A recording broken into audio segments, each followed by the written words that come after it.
أعوذ بالله من الشيطان الرجيم. بسم الله الرحمن الرحیم. السلام علیکم ورحمۃ اللہ وبرکاتہ. احکام و مسائل رمضان المبارک میں آپ کو خوش آمدید کہتے ہیں. امید ہے کہ آپ صحت و ایمان کی اچھی اور مضبوط حالت میں ہوں گے.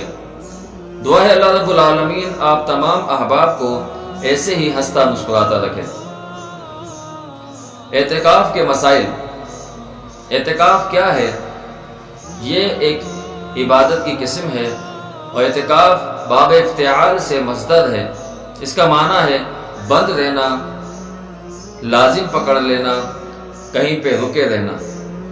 اور شرعی لحاظ سے اس کا معنی ہے کہ رمضان المبارک میں آخری عشرے میں 10 دنوں کے لیے مسجد میں ٹھہرے رہنا. اسے اعتکاف کہا جاتا ہے. اعتکاف یعتکف اعتکافا، مسجد میں رکنا، ٹھہرے رہنا. اعتکاف کے لیے نیت کا کرنا ضروری ہے، کیونکہ کوئی بھی عمل جب تک نیت نہیں ہوگی، کوئی بھی عمل اللہ رب العالمین کے ہاں قابل قبول نہیں ہوگا. رسول اللہ صلی اللہ علیہ وسلم کی حدیث ہے انما الاعمال بالنیات، کہ تمام اعمال کا دار و مدار نیتوں پر ہے. اسی طرح اعتکاف کی بھی نیت ہے، اور وہ نیت دل کے ارادے کا نام ہے. جو الفاظ نیت کے لیے اعتکاف کے لیے کیے جاتے ہیں، نویت سنت الاعتکاف، کہ میں اعتکاف کی نیت کرتا ہوں، نویت سنت الاعتکاف، کہ میں اعتکاف کی نیت کرتا ہوں، یہ الفاظ کسی بھی حدیث سے ثابت نہیں ہیں اور یہ بدعت کا درجہ رکھتے ہیں. یہ عمل قرآن و حدیث سے ثابت نہیں ہے. دل کے ارادے کا نام نیت ہے. یہی نیت کرنی چاہیے کہ اللہ میں تیرے راستے میں بیٹھنا چاہتا ہوں، تیرے گھر میں کچھ دن کے لیے عبادت کی نیت کے ساتھ اللہ میں بیٹھنا چاہتا ہوں. یہی آپ کا اعتکاف ہے، یہی آپ کی نیت ہے. اما عائشہ صدیقہ رضی اللہ تعالیٰ عنہ فرماتی ہیں ان النبی کان یعتکف العشر الاواخر من رمضان حتی توفاہ اللہ، کہ بے شک نبی علیہ السلام نے آخری عشرے میں رمضان کے آپ اعتکاف کرتے تھے یہاں تک کہ اللہ رب العالمین کو آپ پیارے ہو گئے. ثم اعتکف ازواجہ من بعدہ، پھر اس کے بعد آپ کی ازواج مطہرات نے اعتکاف والا عمل اپنایا، یعنی پھر وہ مسجدوں میں اعتکاف کیا کرتی تھی.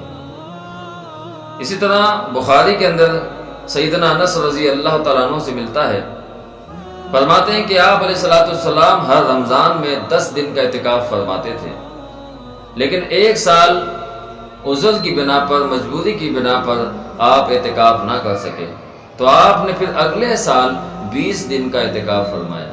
اس سے معلوم یہ چلتا ہے کہ اعتکاف 10 دن سے زیادہ بھی کیا جا سکتا ہے.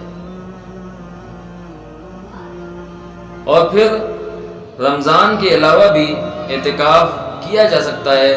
کسی بھی دن اعتکاف کی نیت سے مسجد میں بیٹھا جا سکتا ہے، لیکن رمضان کے اندر اعتکاف کرنا یہ مسنون عمل ہے اور اس کو اپنانا چاہیے. اگر کوئی شخص روزہ نہیں رکھ سکتا ہو تو کیا وہ اعتکاف کر سکتا ہے؟ جی ہاں. اگر کوئی شخص حالت مجبوری میں کسی عذر کی بنا پر روزہ نہیں رکھ سکتا تو وہ اعتکاف کر سکتا ہے. اعتکاف ایک الگ عبادت ہے، روزہ ایک الگ عبادت ہے. روزوں کی وہ رمضان کے مہینے کے بعد قضا دے دے یا فدیہ دے دے اگر زیادہ اس کو مجبوری ہے، اور اعتکاف جو ہے وہ کر سکتا ہے، اس میں کوئی مذائقہ نہیں. اعتکاف اپنے علاقے کی مسجد میں ہی کیا جائے. جو آپ کے علاقے کی مسجد ہے اس علاقے کی مسجد کو آباد کریں. اعتکاف کے ذریعے مسجدوں کو آباد کیا جاتا ہے. اپنے علاقے کی مسجد کو چھوڑ کر کسی اور جگہ پر اعتکاف کی نیت سے نام لکھوانا، وہاں پہ جانا، یہ عمل درست نہیں ہے. اس میں آپ کے علاقے کی مسجد جو ہے وہ غیر آباد ہو جائے گی اور دوسرے علاقے کی مسجد آباد ہوگی. اپنے علاقے کی مسجد کو آباد کرنے کے لیے اعتکاف اپنے علاقے کی مسجد میں ہی کیا جانا چاہیے. خواتین بھی اعتکاف میں بیٹھ سکتی ہیں، لیکن ان کے لیے بھی شرط یہی ہے کہ وہ اعتکاف کی نیت سے مسجد میں ہی بیٹھیں گی، نہ کہ وہ اپنے گھر میں بیٹھیں. انہیں چاہیے کہ اعتکاف وہ مسجد میں کریں. اسی طرح اعتکاف میں کب داخل ہویا جائے؟